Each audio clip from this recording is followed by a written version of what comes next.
how to cancel FX Replay subscription. What you want to do is just first log into your account and then click on account settings in the bottom left corner. From here, you want to go into subscription, then choose manage subscription. It's going to display your current subscription. I am using the free plan, so just click on the one that shows here, and right at the bottom you should see cancel subscription. Once we click on it, this is going to completely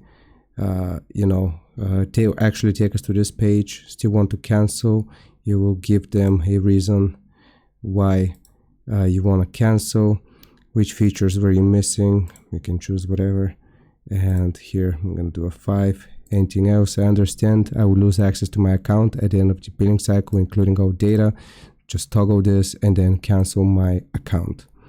Now, after you have done this, this should successfully cancel your subscription.